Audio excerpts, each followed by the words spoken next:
Nous sommes début janvier et les résolutions de la nouvelle année commencent. Comme par hasard, le mot régime se retrouve en haut de la liste des mots les plus recherchés sur Google. C'est la raison pour laquelle je vous fais cet épisode sur le danger des régimes et plus précisément des régimes restrictifs. On se retrouve de suite pour tout vous expliquer sur le sujet. J'ai souvent des potes à moi qui me disent « Non Greg, t'es pas gros, t'es enrobé ». Tu vois, je sais faire la différence entre gros et enrobé. Les chocobons, c'est enrobé, tu vois. Ouais. Moi, je pars du principe qu'à partir du moment où t'es obligé de soulever ton ventre pour voir ta bite, t'es gros, mon pote, c'est officiel. Ouais. Et c'est pour ça que j'ai voulu me prendre en main, faire un régime. Le problème, c'est que pour faire du régime, faut de la volonté. Ouais. Et moi, la dernière fois que j'ai utilisé le mot volonté, c'était dans la phrase « Hé, il y a un buffet à volonté! On y va! On y va! Je vais me planter !» Mais moi, quand je vois un buffet à volonté, je deviens une autre personne. Tu sais, c'est passe quelque chose dans mon corps comme une possession. Tu sais, quand le patron du resto, il me voit rentrer, il est en panique. Tu sais, il sent qu'il va se passer quelque chose de malsain entre son buffet et moi. Il sent qu'il y en a un des deux qui va pas s'en sortir. Ouais, souvent, c'est pas moi. Après, j'ai comme voulu faire des régimes. Le problème, c'est que des régimes, t'en as 15 000. Moi, j'avais une copine qui m'en avait proposé un. Le principe était assez simple, en fait, c'est que tu mangeais pas le matin, tu mangeais pas le midi, tu mangeais pas le soir, et après, tu te faisais vomir. Ouais. Elle le fait. Enfin, elle le faisait, elle est morte il y a un mois. Voilà, celui-là, je l'ai pas tenté. Après, on m'a proposé le régime Ducan. C'est un genre de régime surprotéiné où tu manges que de la dinde ou que du crabe pendant 2 mois. Là, t'imagines que du crabe pendant 2 mois? Ben, je pense qu'au bout d'un moment, c'est plus un trou de balle que tu vas voir, mais directement une usine Coraya, tu sais, où tu cuis du surimi comme ça en bâtonnet avec le plastique encore autour. Oh putain! Je t'en ai mis 24, ouais. Avec la sauce curry, comme tu m'as demandé. Ouais. Celui-là, je l'ai pas fait non plus. Non, moi, j'ai fait la technique du gouvernement français. Manger, bouger. Tu sais, par exemple, j'ai mangé au McDo, et après, je bouge. Jusqu'au quick. Ouais. Marche pas. Salut à tous! Pour ceux qui me découvrent aujourd'hui, je vous souhaite la bienvenue sur le premier podcast francophone qui traite à la fois de sujets sur la santé, la nutrition, le milieu aquatique, ainsi que la préparation physique et mentale. Je m'appelle Kevin Dumont, je suis préparateur physique, maître nageur sauveteur et diététicien diplômé d'État. J'ai créé ce podcast pour partager mes connaissances, alors si ça vous plaît, pensez à vous abonner et à partager ce contenu. Aujourd'hui, nous allons parler du danger des régimes restrictifs. Un sujet phare, surtout en cette période de nouvelles résolutions. Alors, par où commencer? Déjà, je suppose que si vous écoutez cet épisode, c'est que vous cherchez ou que vous avez déjà cherché un remède miracle pour perdre du poids. Alors, désolé de vous décevoir, mais sur le plan nutritionnel, il n'existe pas de remède miracle. Perdre du poids intelligemment, ça prend du temps, ça demande une certaine hygiène de vie et surtout, ça n'est pas provisoire. Alors pourquoi je dis ça? Pour la simple et bonne raison que la recherche d'un régime pour perdre du poids rapidement se base sur la logique de « je vais en chier pendant quelques semaines, voire quelques mois, jusqu'à atteindre le poids que je désire, et puis je reprendrai ma vie d'avant ». Et j'insiste sur le « et je reprendrai ma vie d'avant », qui est en totale cohérence avec ce qui précède, étant donné que la restriction ne peut pas durer sur le long terme. Je m'explique en vous donnant le cercle de la restriction cognitive amené par la privation nutritionnelle. Tout d'abord, il y a une phase de restriction alimentaire dans le but de perdre du poids, souvent dû à un problème avec l'image de soi ou bien avec l'image que les autres nous renvoient de nous-mêmes, même si certains le font pour des raisons de santé, bien sûr. Cette restriction nous mène directement à la deuxième phase de ce cercle, à savoir la frustration, liée à une faim répétée et des envies qui ne sont jamais assouvies. Cette phase peut durer plus ou moins longtemps selon le mental des individus et le soutien de leurs proches. Mais qui que vous soyez, dès que vous tombez dans la frustration alimentaire, la troisième phase vous pend au nez, c'est la compulsion. Alors la compulsion, c'est techniquement la phase de craquage, le moment de non-retour, et ça se fera généralement dans l'excès. Ce qui nous amène à la quatrième phase de ce cercle, la culpabilité. J'ai craqué parce que j'étais frustré. Je culpabilise parce que j'ai craqué. Et on en revient de fait à la première étape, je me restreins à nouveau. Bienvenue dans le monde réel. Voici donc le cercle vicieux des régimes restrictifs. Je ne vais pas commencer à les lister, il en existe une multitude, plus débiles les uns que les autres, avec des auteurs qui sont parfois médecins et qui préféreront se faire radier de l'ordre plutôt que de continuer à exercer juste pour maintenir leur vente. Enfin bref, chacun fait ce qu'il veut, mais il est de mon devoir de vous en avertir.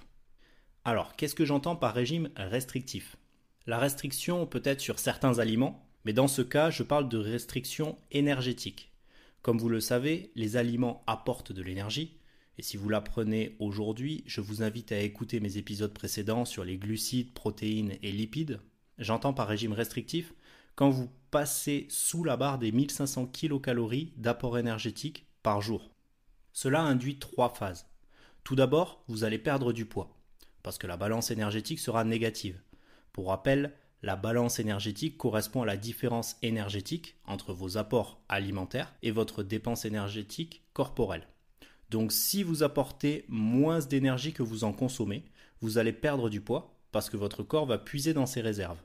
Et à l'inverse, si vous apportez plus d'énergie que vous en dépensez, alors votre corps va stocker et vous allez prendre du poids. C'est aussi simple que ça.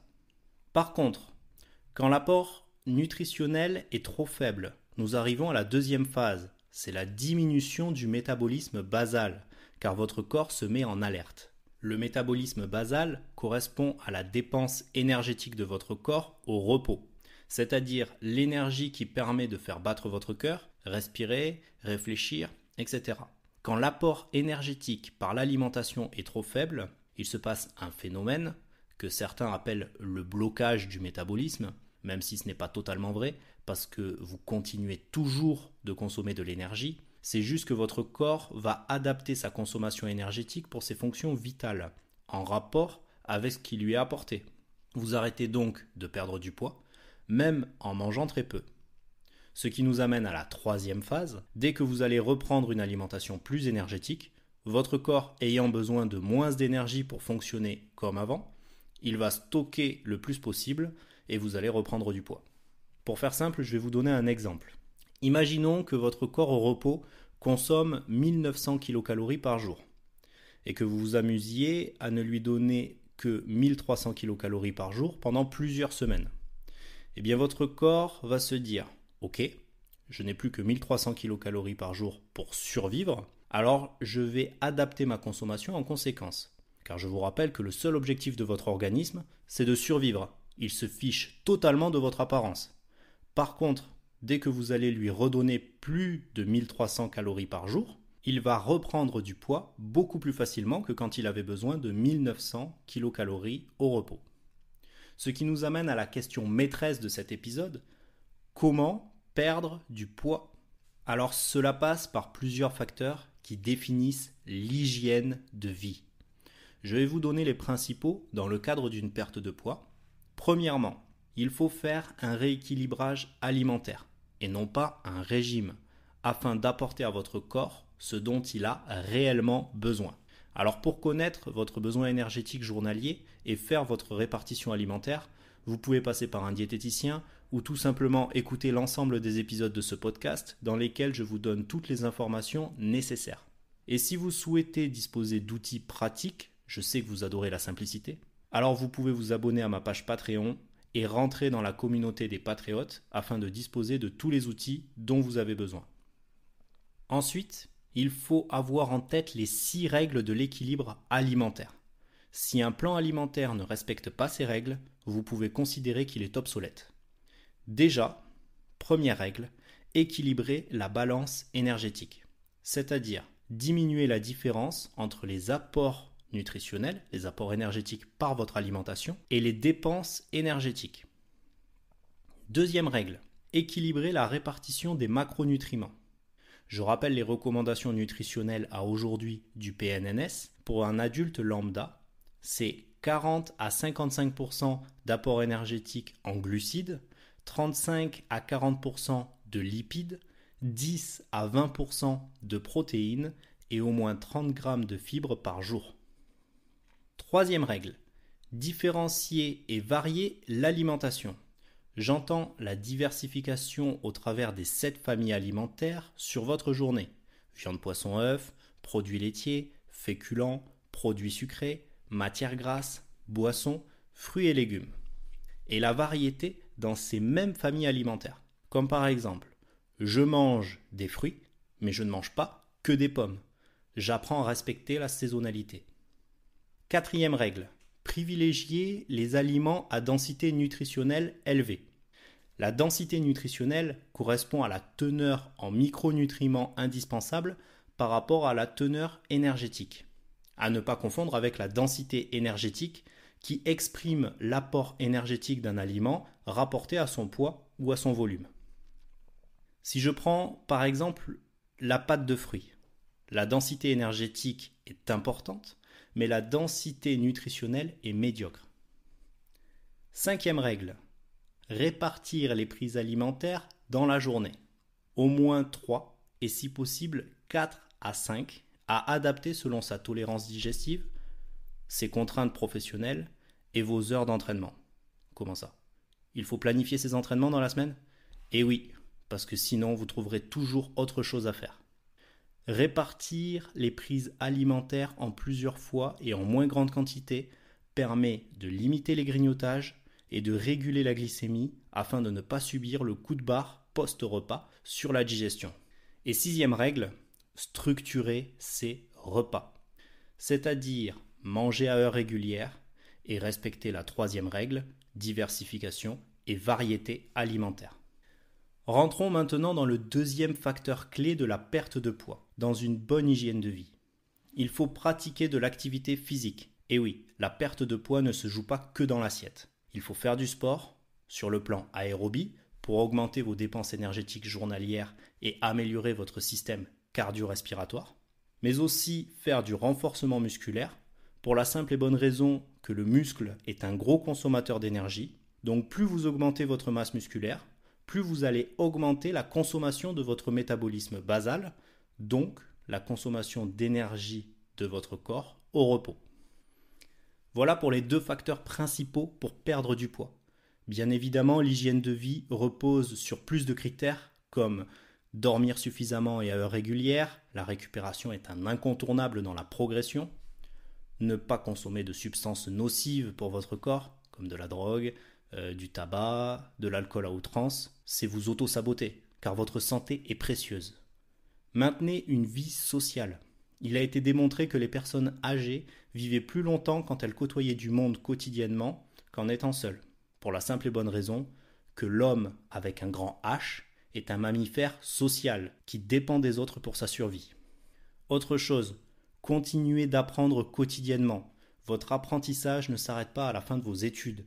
Le développement personnel est la base du bonheur qui existe depuis des millénaires et non pas une mode passagère. Mais si vous écoutez cet épisode, c'est que vous êtes déjà dans la bonne dynamique. Voilà pour les grandes lignes sur l'hygiène de vie. On pourra en parler pendant des heures, mais ce n'est pas le sujet de cet épisode.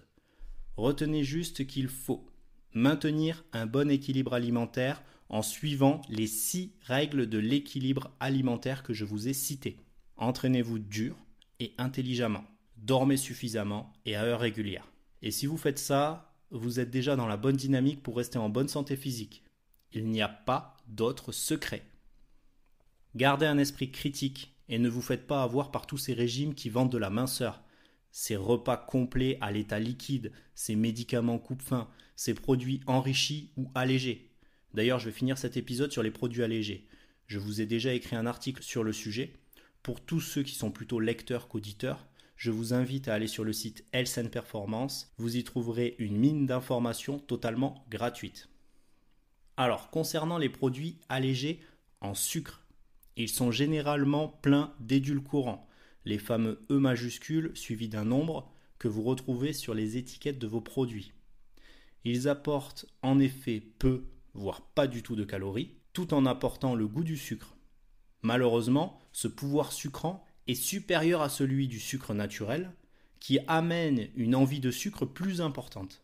Les produits allégés en matières grasses sont aussi allégés en vitamines liposolubles, les vitamines qui sont dans les lipides, plus précisément la vitamine A, la vitamine D, la vitamine E et la vitamine K. Leur volume de contenant reste le même, ce qui est retiré doit donc être remplacé, et cela se fait généralement par de l'eau et de la farine ou des émulsifiants. Vous achetez donc plus d'eau dans votre produit pour un prix qui lui n'est pas allégé. Je vous remercie pour votre écoute.